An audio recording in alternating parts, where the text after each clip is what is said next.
I'm assuming that you guys are all going to the classes on classical, and I urge you to go to Dr. Tallman's thing later on, and so I'm guessing that you're already committed to that. So this is going to focus on progressive. If you think that you already know a lot about progressive education and you know, you already know it, you can leave, because it won't offend me at all. This is going to be basic. So just to let you know that, I don't want anybody to be disappointed that it was too easy for us. Okay. This is a subject I think is of great importance to us in the LCMS because it is a topic that the battle lines are drawn, and we're really not fighting the battle. It's a battle that we have lost, I think, by about 75%. And so those of us here that are anxious to renovate and reinvigorate classical education in our Lutheran schools, we've got a big job ahead of us. So the question I want to ask you, and I hope during this course of 45 minutes it'll be self-evident, is progressive education just a neutral way of going about education that we can all agree to disagree on and be under the big tent of Lutheranism? We kind of have that discussion going on right now about worship, and I think we need to start talking about that with progressive and classical education. So nobody wants to leave? Okay. Okay. A little bit about myself. I am a lifelong Lutheran, and kind of have a close feeling for this seminary. My great-great-grandparents were married in St. Louis in Walter's Gesamtgemeinde by J.F. Finger at Emmanuel. And as an old woman, my great-grandmother came back to the seminary for the big, massive dedication of this new campus. And I think it just really reflects the love and the dedication that we have had historically for our church and for our doctrine. And so it's kind of special to come back and be here at St. Louis. My husband did graduate here. I am a pastor's wife. He graduated in 1986. I worked at CHI, Concordia Historical Institute, as a researcher during that time. And during the course of his ministry, we've been all over, mostly in the West, and have tried to start classical schools. We've also done homeschooling.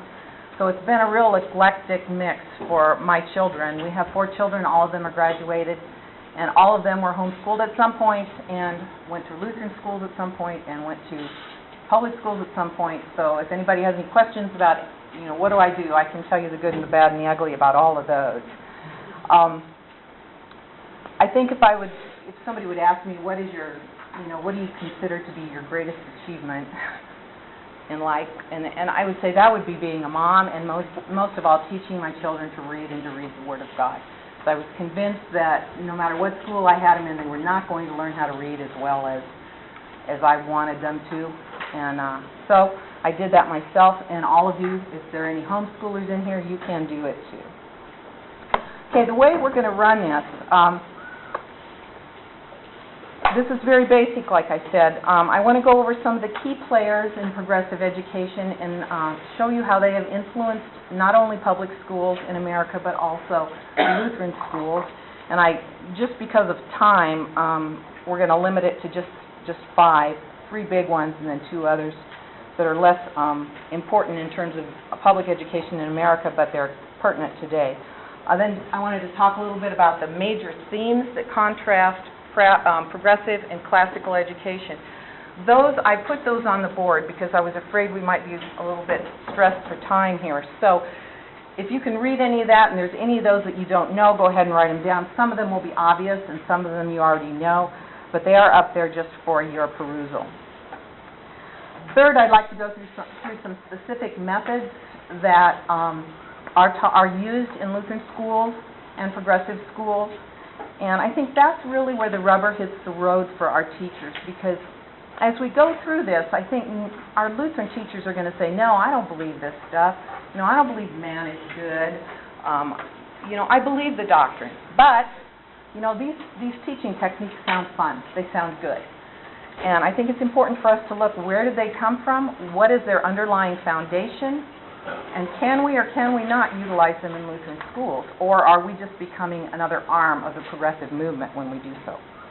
Then if we have time, where are we today in terms of Lutheran schools, and some questions at the end. So, let's get going. First guy I'd like to talk about, and you have that on your sheet, is Jean-Jacques Rousseau. He's one of these people that everybody's heard of his name, but hardly anybody's read anything he wrote. He's known as an Enlightenment philosopher. 1712, 1778 is the time frame we're talking about. He had huge influence on America, not so much in the political realm. Our founding fathers were far more influenced by people like Montesquieu and the separation of powers and John Locke than they ever were Rousseau in terms of a philosophical, political theory. But in terms of education, Rousseau is everywhere. I mean, you could almost say that American society is from Rousseau in many respects. He wrote a book called Emile. This was written at the request of some people who wanted his opinion, the opinion of the famous philosopher on education. And so he wrote this book, and I'll tell you a little bit about it in a minute. Rousseau was born in Geneva. We think of him as a Frenchman, but he really was born in the Calvinist city of Geneva. He had a rough childhood. His mom died when he was very young, 9 weeks, I think, or 9 months, and so his dad had a hard time taking care of the kids. He boarded him out to a Calvinist minister for 2 years when he was 10 years old. And Rousseau actually aspired to become a pastor at one time when he was a young boy. After a while, he had to go into apprenticeship, and work to make a living, and he ran away from his apprentice and ran to France and became kind of a wanderer and a student in France. At that point, he met up with a woman named Françoise de Warens, Louise de Warens, and she was kind of a person who was picked to kind of help the Counter-Reformation. We're in the second generation of the Counter-Reformation of the Catholicism, taking back the people who had gone to the Reformation. So she was kind of one of these people who went off after people and to bring them back into Catholicism, and she hooked up with Jean-Jacques Rousseau when he was a teenager and introduced him to a lot of the big names in the salons of Paris, and he became famous, from these connections and from his writings as a student and such. Later they became lovers, and he converted to Catholicism for a while. At that time, too, he was thinking about becoming a priest. So we're talking about a man that still had some Christian motivation, these are things that he was interested in, spiritual things. But he had problems with the original, the doctrine of depravity that he had learned from this Calvinist minister, and really struggled with it, did not like it. He says in some autobiographical writings that as he was walking down the road, he received a revelation from God or someone that this was not true. The man was good, that this whole doctrine of depravity was wrong, and he threw it out the window, and from that point on it was straight downhill in terms of his spiritual beliefs. Later on, Rousseau became lovers with a woman named Teresa Lavasseur. They had 5 illegitimate children, and they were all turned over to an orphanage. He did not care for them. So the guy that people were asking for his opinions on child rearing, that's what his experience was in his real life. Anyway, he was a rock star in the Paris salons as a philosopher, and as I said before, his writings influenced the French Revolution. But, again, keep in mind, this doctrine of original sin or the depravity of man is something that you will find common in all these educational leaders of the progressive movement. They rejected it. That's a common theme. They absolutely rejected it, and they made the decision to reject it. In his book, Emile, he comes up with some of these ideas that we see in American progressive education today. Let me just kind of go through them very quickly. Man is corrupted from without, and listen to who he thinks we're corrupted by. The arts and sciences, in other words, classical education. Influence of the clergy and society in general. Sin is not within, it's from without. That was one of his main themes, and he says that in Emile. Authentic learning. If you don't do it yourself, if you don't experience it yourself, it's not real learning. It's inauthentic. throw it out. And if you went to a progressive Lutheran college, you learned that. There was a lot about authentic learning when I was back in Seward in the 70s. You must experience. Learning must be experiential. It isn't mental. It isn't something that somebody tells to somebody else. That's not authentic. You have to do it. You have to discover it yourself. So that's Rousseau. Another one was child-centered learning, and that kind of ties in with the authentic learning. If you're reading out of a book, you're pulling in something from someone else. That's not authentic. That's not real learning. You're just parroting stuff that, filling your head with information. That isn't real learning. Real learning is you discover it. You discover it. And the child must discover it. It shouldn't be me as a teacher telling you this is what you're going to learn. It's going to be whatever you're interested in, let's take the teachable moment and go down that path. Okay? And that's another thing we hear a lot of, too, in progressive education. Right and wrong. Rousseau and right and wrong. It's based on self-interest. It's not some objective law of God. It's whatever's good for you, whatever hurts you, whatever harms you, that's right and wrong. Discipline. What did he say about discipline? You shouldn't have it. You shouldn't. Kids should be allowed to learn through their experience. So the example of the Indian tribe where the kid, toddles around on the ground and sticks his hand in the fire. Mom doesn't tell him not to do it. He's supposed to learn by experience, and then he'll never do it again. That's experience is the best teacher. We all hear that. Benjamin Franklin said, "Experience keeps the dear and costly school, and the fool will learn in no other." We can also look at Scripture, too, in terms of experience and teaching. We should teach our children right and wrong. But Rousseau said no. No sermons and no punishments. It should all be the consequences. We kind of get that idea about consequences and not really sin in our society when we use those terms, bad choices, and that's kind of popular now to talk about kids making bad choices. You guys have probably all heard that. Barack Obama, for example, when he talked about his drug taking when he was a youth, taking cocaine and smoking marijuana, he said, well, bad choices. It wasn't good for me. Well, no, he didn't sin. He didn't break the law. He just made a bad choice that affected him poorly. So that would be Rousseauian in its philosophy.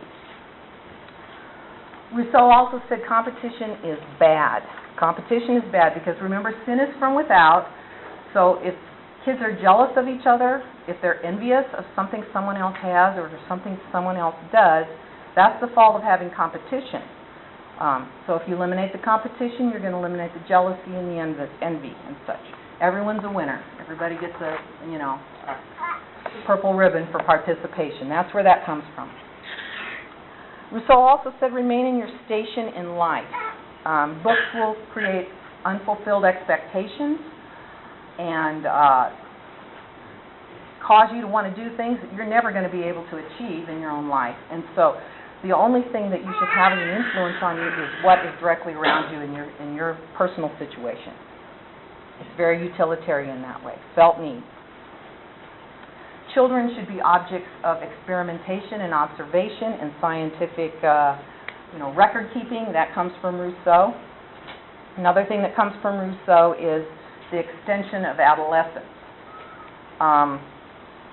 Rousseau wrote a lot about natural puberty, your physical development versus, quote-unquote, what he called civil puberty. And he said, we're letting people go on into the civil puberty far too soon. We need to extend adolescence into your 20s and so we have that situation today where we've got kids living with their parents well into their 20s and 30s. We have, people who are acting like adolescents when they're 35.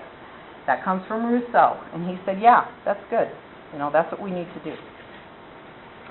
Another thing he said in his book, Emile, was that childhood education should be, it should mirror what the kid does. So in other words, childhood is a time of games and play. So therefore, your classroom should be games and play. So we have edutainment today, the education plus entertainment. We have, instead of law and gospel, we have fun and gospel. We have cartoon stuff. That all is that comes from Rousseau. It's not anything new. It's old. Another thing Rousseau said was that life the man who has lived the most is not he who has counted the most years, but he who has most felt life. So what does that mean? What do we have today? We have, everyone's involved in these extreme sports. You're pushing your life to the edge to get a thrill. Feeling life, that's what's important right now, in the here and now. Feeling life, get a thrill, that's what's important. None of these things are Christian, by the way, so the question is, why are we importing them into our schools? Emile, if you read it, it surprises you because you'll be reading along and then all of a sudden there'll be a real sarcastic comment against the clergy or against the church or against academia. He calls academia and universities laughable. Things like, if you want to take a nap, go listen to a sermon. Things like that are peppered all through his book. So a man that originally intended to be a minister and later a Catholic priest became very hostile and very sarcastic towards the church. Rousseau also said that the type of people that we want to be attracted to be teachers are the young, not the old and the wise. Reason? We want to have young people so they can be companions and share experiences with the young people and relate to them. Forget about these old fuddy-dudds. So, and we hear this all the time in the church. We need to call a young pastor so he can relate to the youth group. How many times have you heard that? That's very common. Not the wise person, not the trained person, not the person who is sound theologically or educationally, the young person who can be their friend. Basal readers also come from Rousseau's philosophy and the idea that you have to dumb down the vocabulary for a child. A child's vocabulary should not exceed his own personal experience, and so you've got to keep the words limited. Otherwise, you're just bringing things into his mind that will never be fulfilled. Why should you teach a 6-year-old about Egypt and the pharaohs and the pyramids? These are vocabulary words that he has no experience with. Keep them out of his life, says Rousseau. Instead, if you're going to do, for example, modern counterpart to it, if you're going to teach social studies in the first grade, you don't teach them about ancient history or U.S. history or famous men. You teach them about the friendly fireman or the nice policeman or the grocery clerk. Those are things that they have in their world. So that's where you...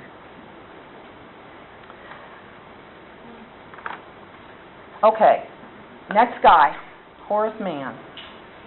1796, 1859. He was born in Franklin, Massachusetts. Mann is someone that we've all heard of, and mostly we've heard good things about him, how he, helped America create a public school system.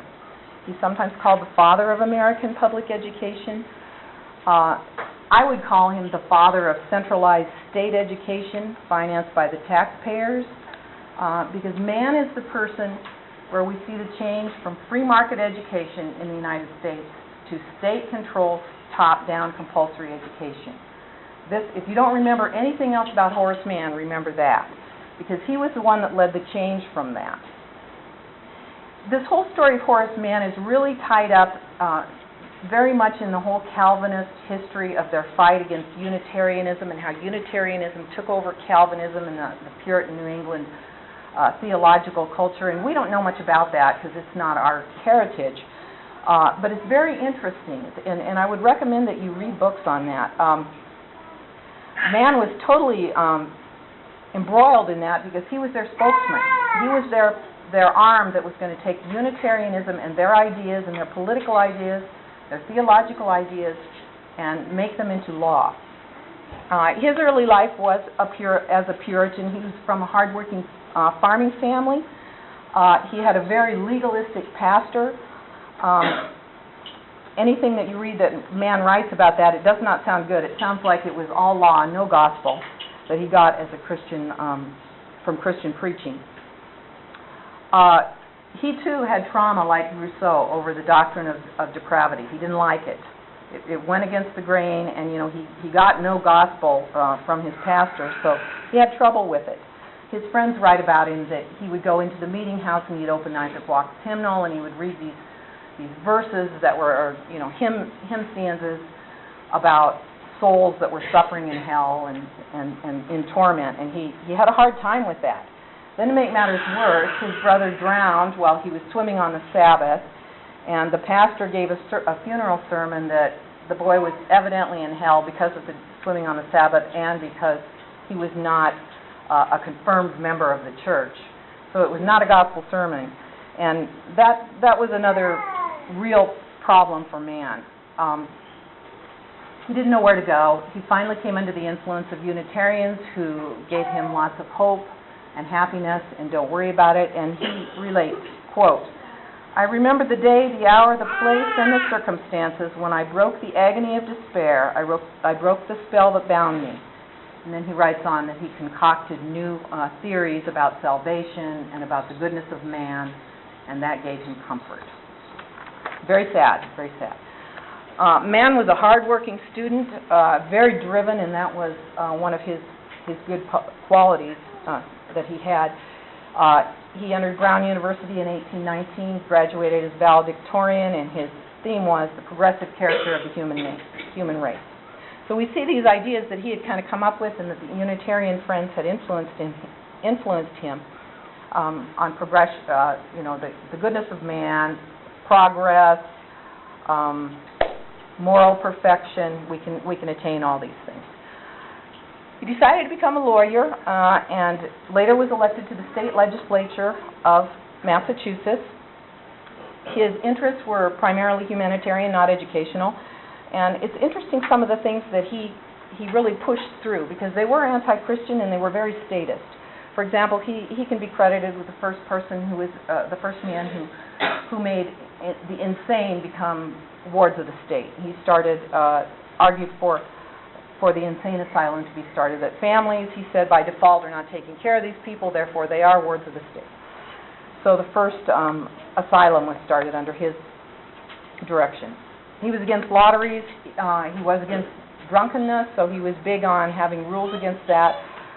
But he also believed that drunkenness was not sin. It was caused by pressures of society, and it was the responsibility of the state to provide recreational activities so that people wouldn't have something to do besides go get drunk, and shut down the grog shops so that the poor wouldn't have access to alcohol and such. Now that is interesting in the fact that he had opposition with that. Calvin Stowe, who later married Harriet Beecher, author of Harriet Beecher Stowe, was known as one of the quote-unquote more orthodox Calvinists of that day. And he said, no. Alcoholism is caused by sin. That's the problem. The problem is sin. It's not society. It's not that they don't have enough recreational activities to do, and it's not that there's too many booze shops around. It's sin within. And so there was an argument, and it was a big deal back then. And man was able to squelch any attempts by people who wanted to form temperance associations based on that theory. He said, no, that's sectarian, that's dogmatic, we can't have it. And those organizations were not allowed in Massachusetts to be recognized by the state. So very interesting, right from the beginning, he's working and he's using his legislative power to keep out Christian influence in other areas. He hobnobbed around a lot with the Unitarian intellectual elites, such as Julia Ward Howe, the author of Battle Hymn of the Republic, Ralph Waldo Emerson, William Channing, the great Universalist Unitarian preacher. The Unitarians had been trying to start public schools for 20 years before Horace Mann came around. And they were trying to pattern it after the Prussian schools in Germany that were state-controlled, that could compel parents to send them to those schools and could control the curriculum. And they weren't having a whole lot of luck for 20 years. When Edward Everett became elected governor, and he was a Unitarian, they found their man. This guy was the first PhD in American history. You probably remember him is because he's the guy who gave the 2-hour speech at Gettysburg before Abraham Lincoln spoke the Gettysburg Address. Remember that? Okay. Big Unitarian, Boston Brahmins, this type. What they got Everett to do was approve the first board of education in America on the state level in Massachusetts, 1837. This was the first establishment of the state over parents. Now, we know that there were quote-unquote public schools in America from early colonial times. Public meaning they were funded by taxes. But they were locally controlled. And if you look back into history, you know, the 1647 Yale Deluder Satan Law, what was the purpose of those Puritan schools? They were to teach the kids to read the Word of God. That was the purpose of those schools. And you ended up with a very literate society in New England in the colonial era. They were not public schools as envisioned by Man, the Unitarians, or the Prussian Union. So this group of Board of Education people, they're handpicked by Socialist Unitarians. Mann himself was ill-qualified to be the first board chairman, but they picked him because he was a guy that could get things done. He was very driven. He could fight people. He was verbally, he was a very good speaker. He had history, you know, as a legislator, a politician, and so he was good at that. But he had a very hard job ahead selling Massachusetts on public schools. So he went through Boston and went through all the families, counted up who's going to school, where they're at. 96% of the children in Boston were already in school, and that was before school was compulsory. And they had many different types of schools: Boston Latin schools, charity schools, church schools, private tutors, all sorts of, you know, little schools that parents had formed. The 4% who were not in school were either apprentices and working, or their parents had no interest in it. So if you're dealing with 96% of the kids already in school, it's going to be hard to try and get everybody to go along with this public funding of education, because they thought, we don't need it, you know, we already have it. Anyway, Mann went around and he visited the schools in Massachusetts, and each year he had 7 years, and he had 7 reports to the state of Massachusetts. And what he would do is he'd make his report, and then he'd go back and try and get these things enacted in legislation. So, first one, he said that the state of buildings, school buildings in Massachusetts is deplorable. We should have temples of learning, you know, great big buildings. Some kids are going to school in you know, unheated log cabins. This is deplorable. He excoriated the school boards because they were not compelling attendance. But the school boards didn't think it was necessary. They saw it as parents' responsibility. If you want your kid in school, that's your responsibility. If you don't want them in school, that's your responsibility. It is not the responsibility of us as the school board to make them be here. So Mann was upset about that. He said, we can't get good teachers unless they get better pay. We've heard that before.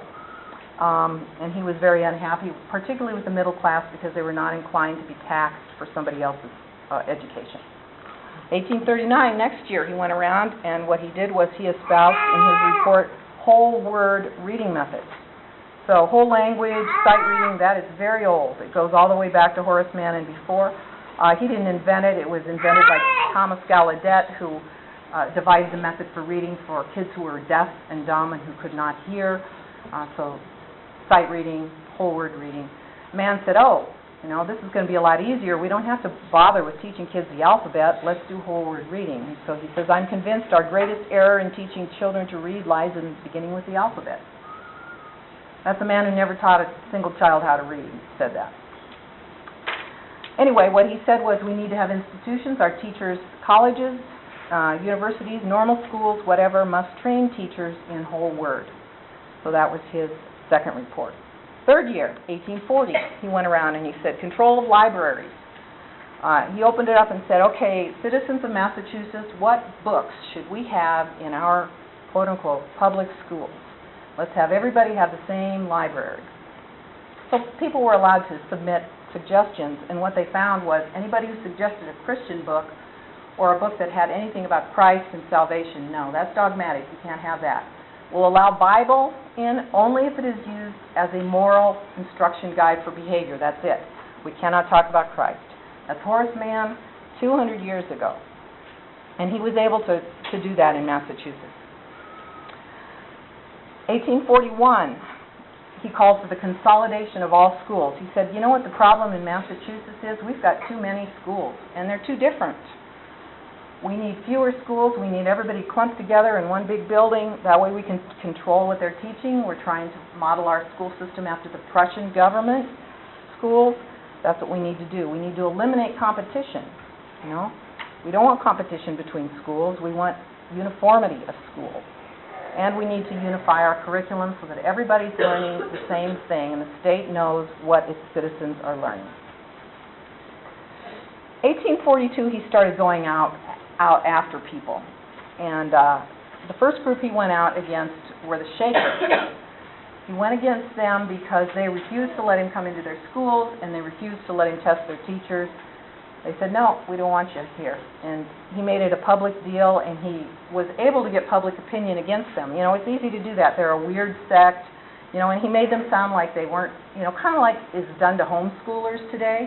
They're made to seem like they're these weird fanatics, or, you know, they're not really educating their kids, something like that.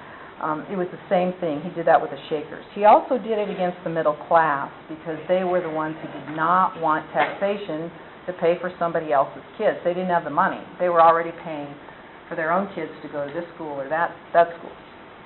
They didn't want that. And he took them to task publicly, very viciously. You know, you don't care about society. You're not interested in America, that kind of stuff. 1843 was his sixth report, and that's where we have something that is very, very tied in with education today, and that is psychology. The father of psychology is phrenology, which was the idea of Franz Joseph Gall that, you know, bumps on your head could indicate if you were going to be a criminal. You know, it's all biology. Today we have the gay gene. You know, sin is something you're born with, can't help it, it's biological. That's what phrenology was, and it was the forerunner of psychology and psychiatry. And Mann listened to lectures by Gall, and he was very, very interested in it and wanted to bring it into the schools. In fact, he did take it into the teachers' normal schools, so the teachers would be taught that.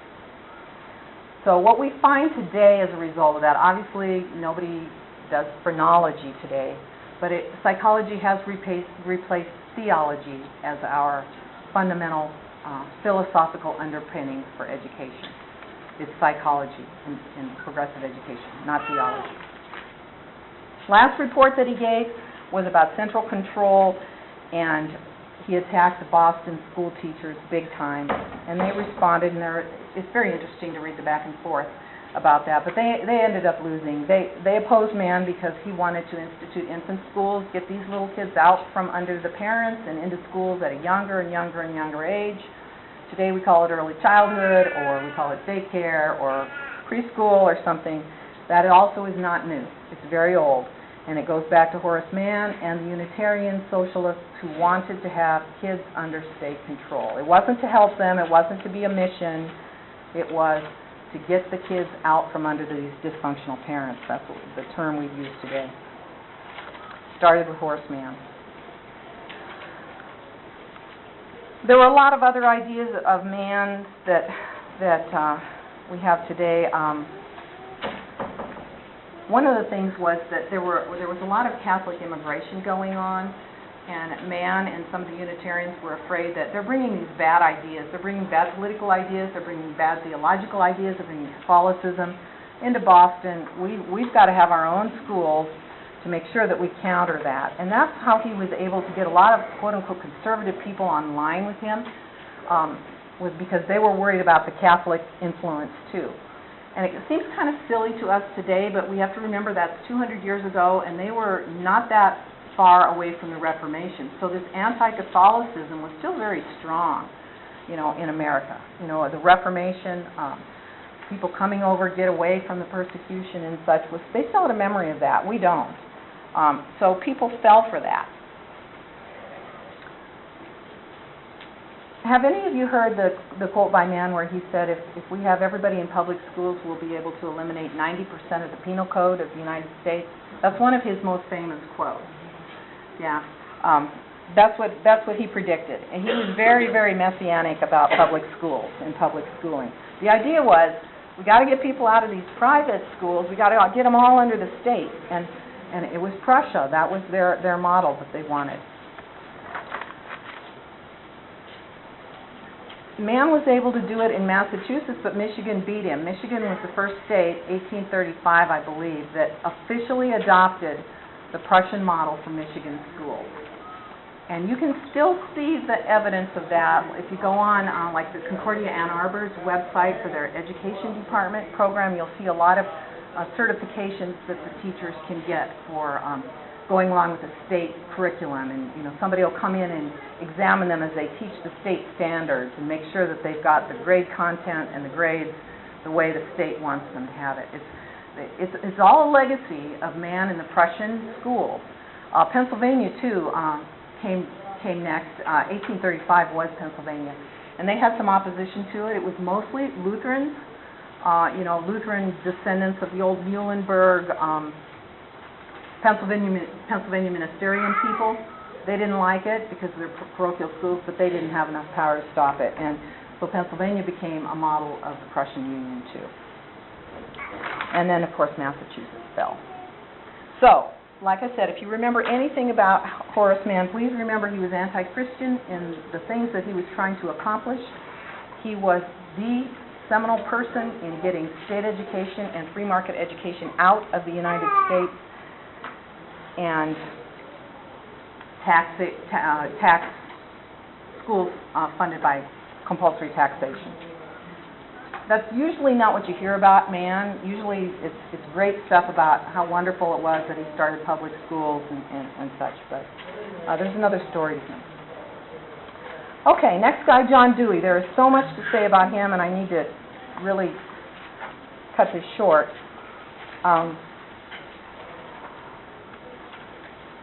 John Dewey, again, came from the Calvinist background. 1859, 1952, born in Burlington, Vermont.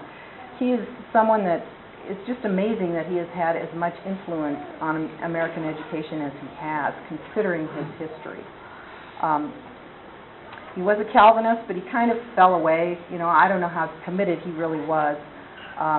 His Calvinism kind of turned into a socialism, a kind of Christian social gospel after his college years, and then he drifted into all-out atheism and socialism later on in his life. He also was a good student. 1884, he obtained his PhD from Johns Hopkins University. His thesis was The Psychology of Kant. He taught school in Oil City, Pennsylvania, and Charlotte, Vermont, and very unsuccessfully. Supposedly he could not control the class, and it kind of drove him out of teaching for a while anyway. He was still interested in philosophy of education.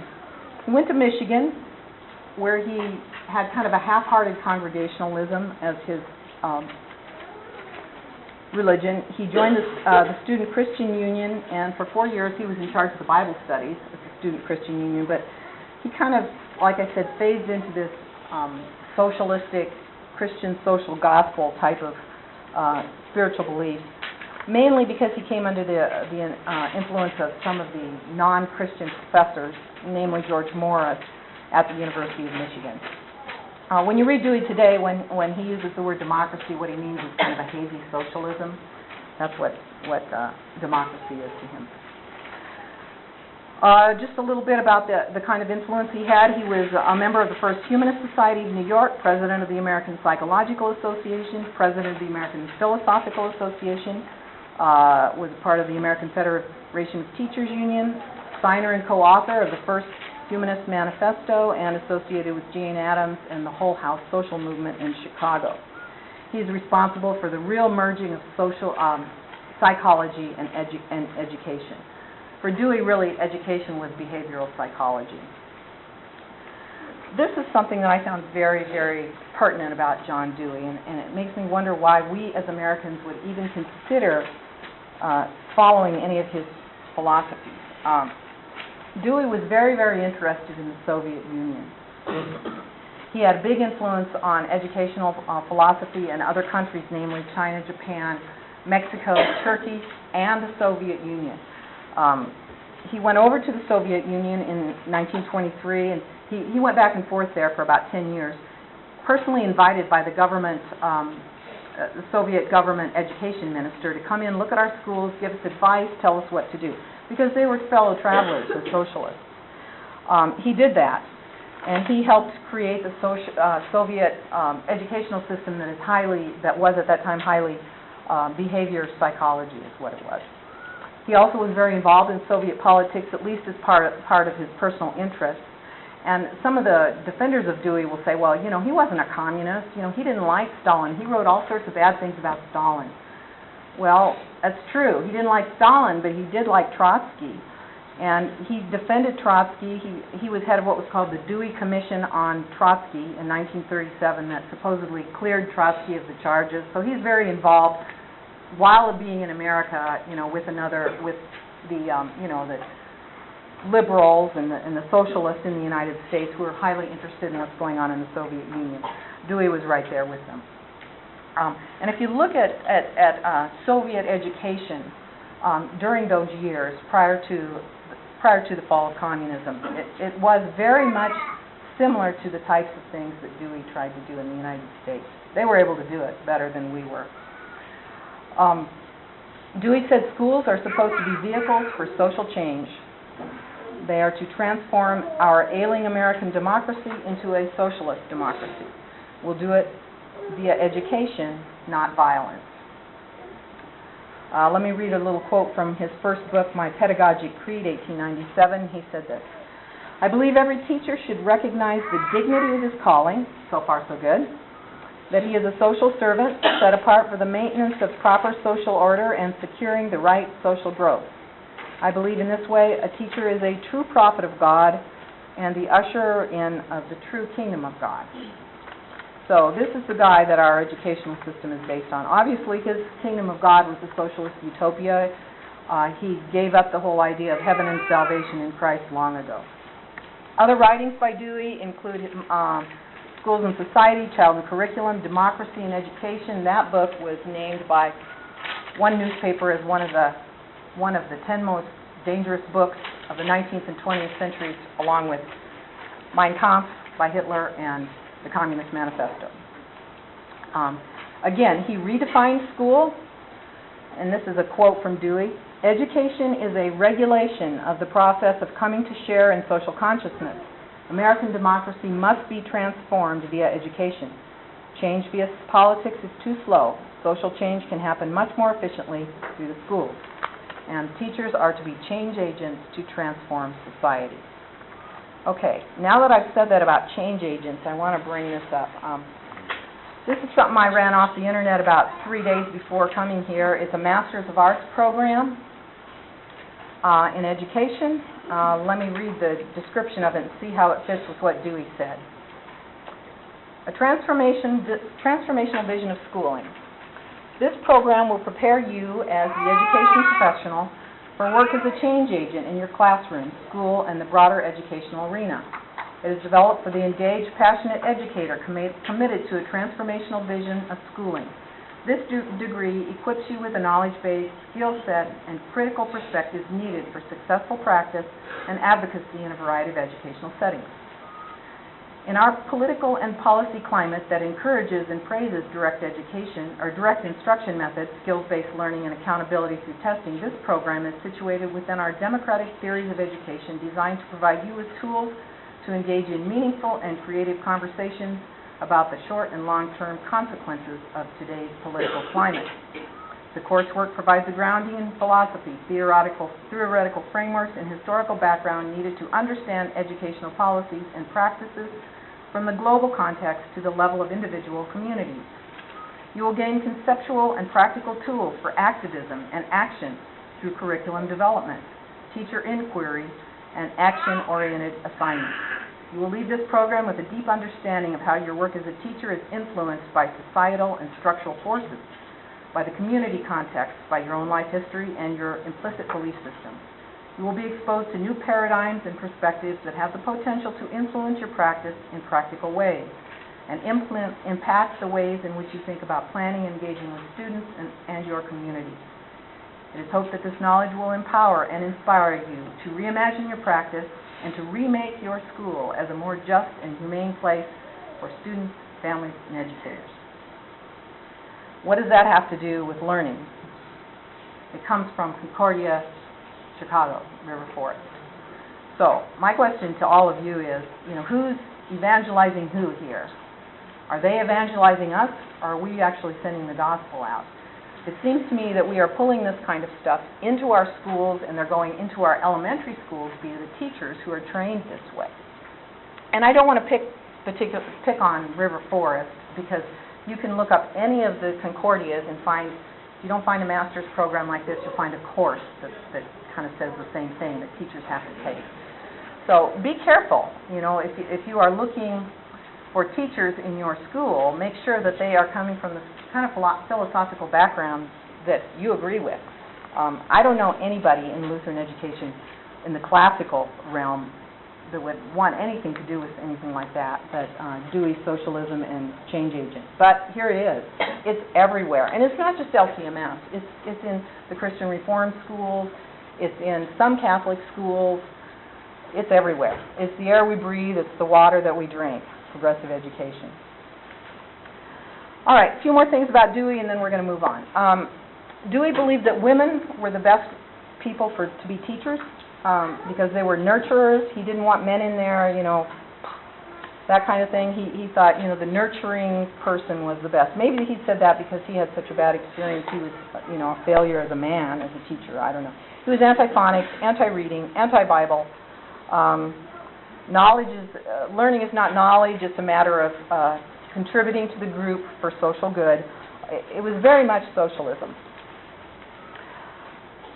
Dewey also said this. He said the key to progressive education is traditional religion. He also said literacy is the biggest obstacle to socialism. So, all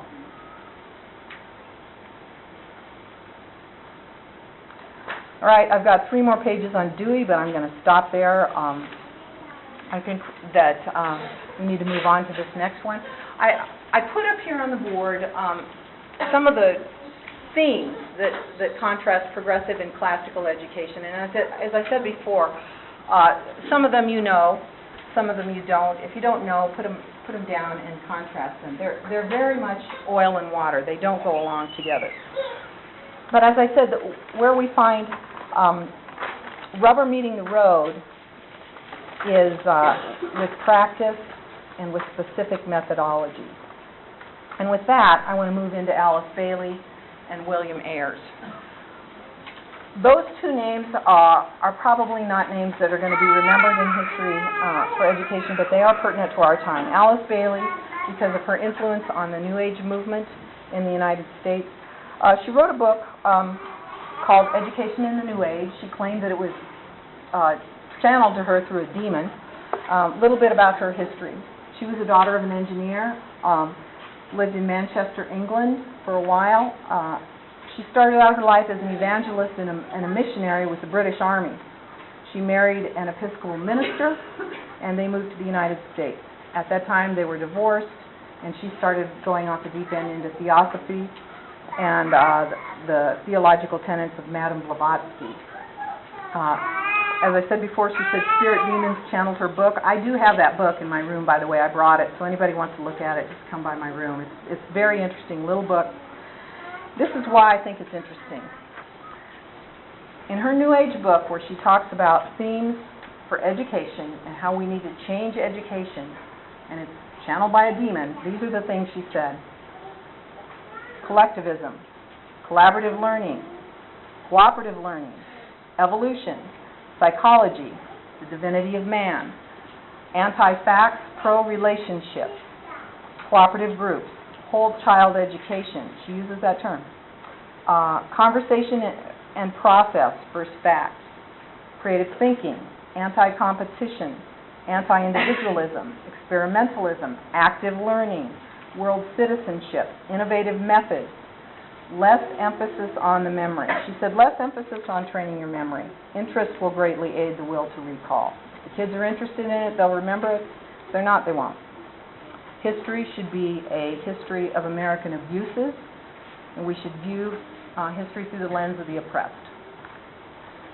We should have testing, but it should be based on your attitudes, not your knowledge. Ability testing based on attitudes. Vocational training, anti-parent, pro-daycare, and some of you might be familiar with the theory of multiple intelligences by Howard Gardner. That can go back to her. She proposed that type of thing. the idea that, you know, some people have an intelligence in mathematics, and some people have an intelligence in empathy, and some people have an intelligence in music and art, you know, that we shouldn't just be training the intellect, we should be training everything about a child. That goes back to her. And it also goes back a little bit to Horace Mann, too. So interesting to me that the very same tenets of progressive education that Mann espoused, that Rousseau espoused, that Dewey espoused, are also espoused by a demon-channeled book, you know? So, you know, look at the source of this stuff. It's all coming from one place. Okay, last guy is William Ayres. Some of you have heard of his name, some of you have not. I bring him up because of his connection with our current administration and educational policy in the United States today through Common Core.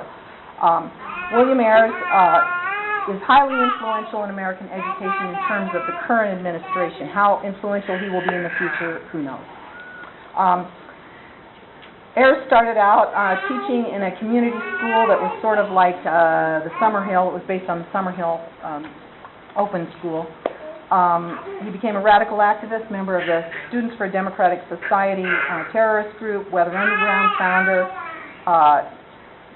domestic terrorist, set off bombings, was on the FBI's most wanted list for 10 years, where he and his wife, Bernadine Dorn, were underground for 10 years.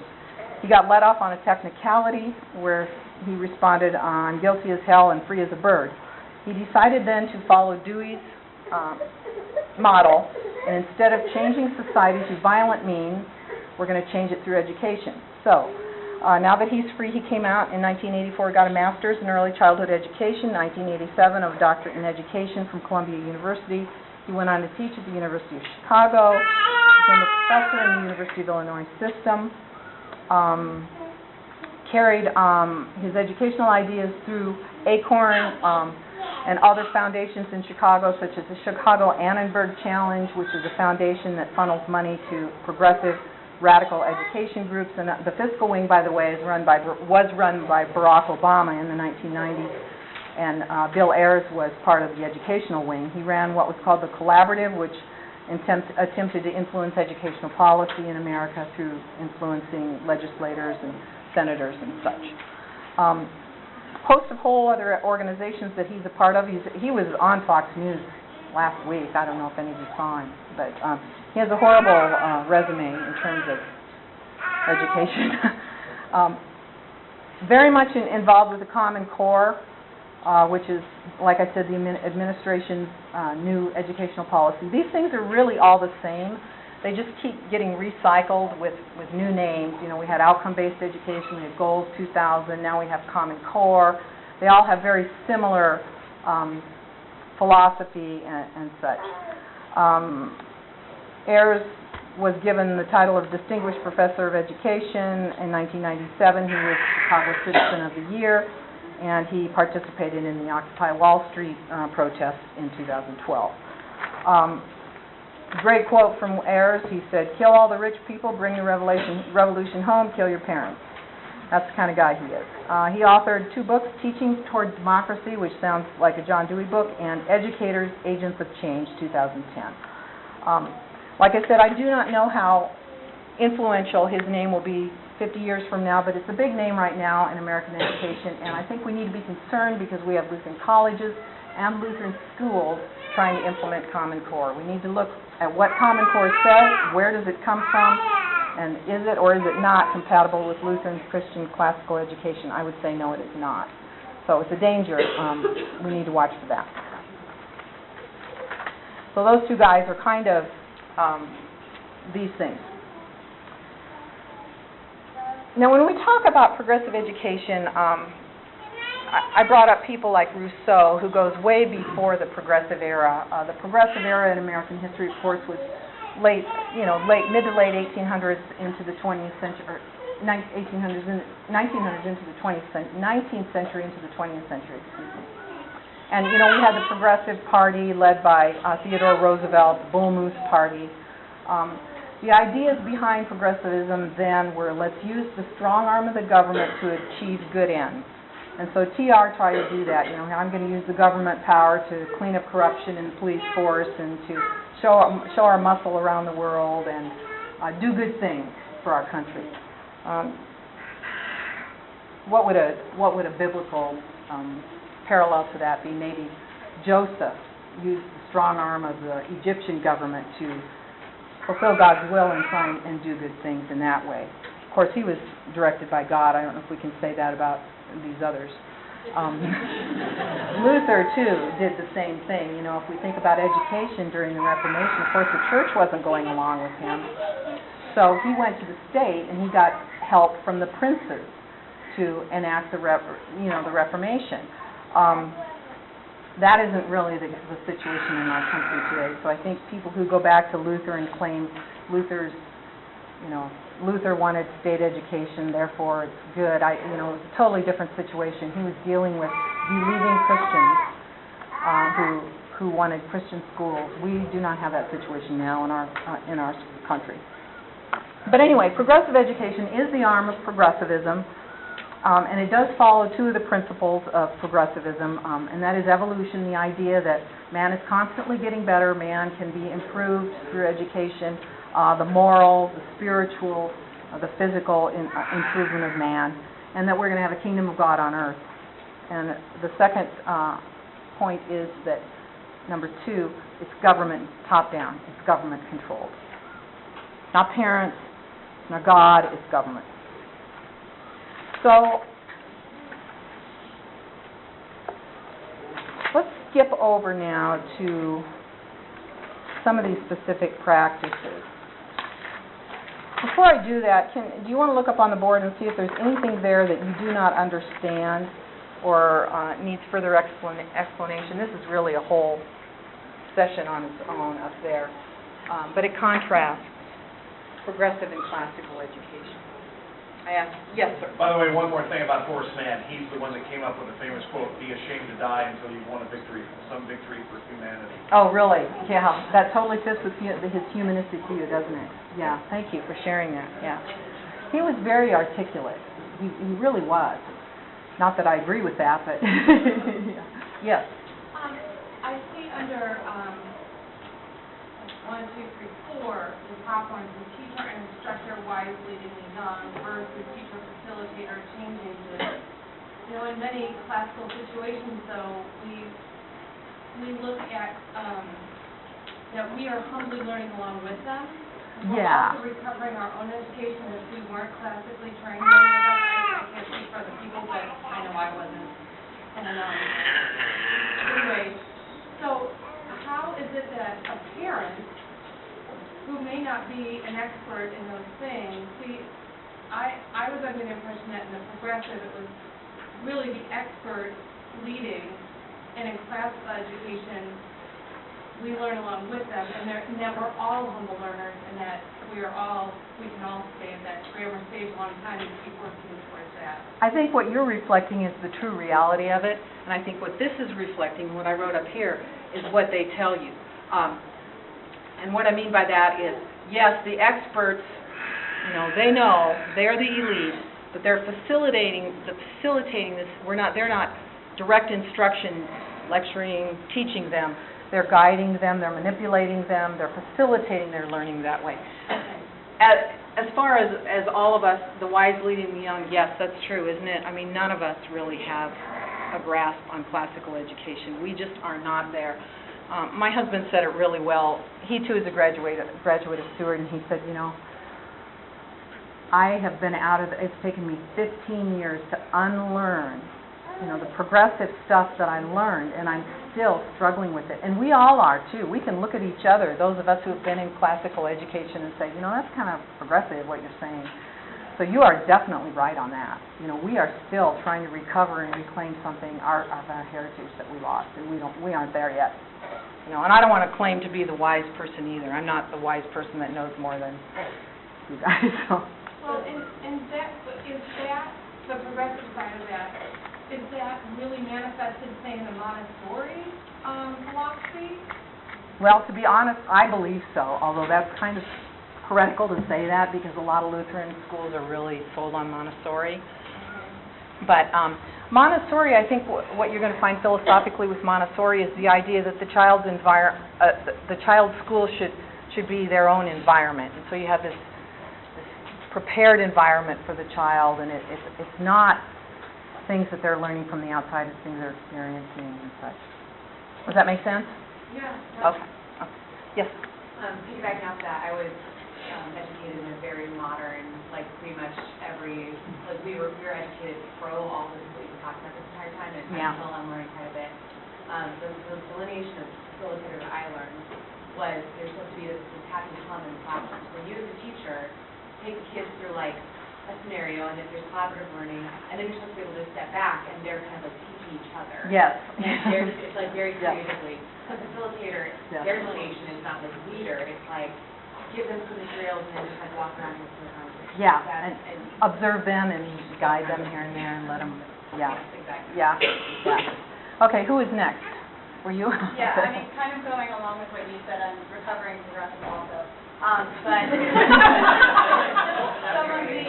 some of the things that were at the very end were like inquiry-based learning and democratic learning, where the teacher is told, don't even give them questions, just let them go and they will discover it on their own, because it's not even really child inquiry-based if you're setting up the questions. Yeah. And in some of the books that I saw, it's like, oh no, our kids, we're democratic, and our kids even pick their own curriculum. Because of course the third grader is going to know what they need to learn. Yeah. But that's kind of what they're going with. The teacher is the facilitator. You're there to help them look things up in the library. You're there to show them what websites to go to. You're not there to actually give them information. You're just there to help them find it themselves. Have you ever heard this thrown out at you? You know, there's just so much information out there, we can't ever learn it all. So the goal of the teacher is to teach them how to find it. That's been around for decades, too. It's crock. Yes. Just in the last couple of years, the phrase that I've heard both in secondary and in higher ed that encapsulates this, I think it's really powerful right now, is we don't need a sage on the stage, but a guide on the side. Yeah. It's really clever and catchy. The Yes. first time I heard it, it wasn't exactly but I mean, it's really hot right now, and I think that's the heart of, like, what part of the movement really serving right now. And it sounds great, you know, none of us know it all, so we need to, you know, just help them figure it out. Yeah. Yeah. Jackie? I just would say that what has seemed to develop that I've noticed from progressivism now to constructivism, that no knowledge exists until you construct it, the student constructs it in their own mind. How absolutely false teaching can you get to say, I am God, there is no knowledge except what I have constructed in my mind. That almost goes back to Rousseau, too, where he says, you know, it's not authentic. If you don't construct it, it's not authentic. Yeah. The biggest underpinning seems to be the development of relativity versus absolutes, and that's the hardest thing about classical education here. Model on the board assumes that there is an absolute. But Yes, it does. Teaching the young, Yeah. where there is an absolute truth, there is a truth that you need to know, that you discover with my facilitating of that, but there is a truth that gets imparted to you rather than the collaborative step back and discover the truth for yourself. And by the way, about collaborative, that is another thing that is huge, and it's not about teaching kids to get along with each other.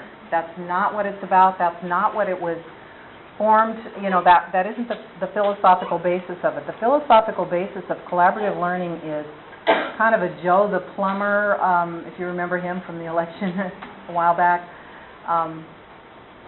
share the wealth idea. That it is your responsibility to share your intellectual wealth with the kids in your little collaborative group. And you don't want to go off on your own. Everybody's got to help each other type of thing. And if you go back deep enough into these progressive guys, the reason they want that is for peer pressure. It's for peer pressure, that you can control the group through peer pressure.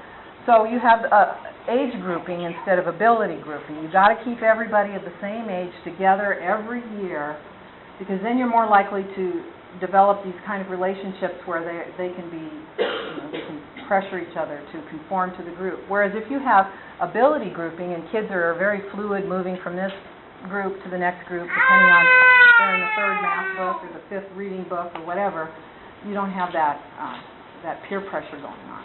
So it goes back to this, let's create a socialist society. But you know what, we're not taught that, are we? When we learn these wonderful theories, they are brought out as being so good and so fun and so great, and they're not. We need to know where they came from, and then we need to analyze them next to Scripture, sola scriptura. Did somebody else have their hand up here? Okay. We are out of time right now. I didn't get through this. I am sorry about that. Anybody that has a comment or wants to ask me about something else, go ahead and stay here, and the rest of you, I will just let you go, and thank you very much for your time.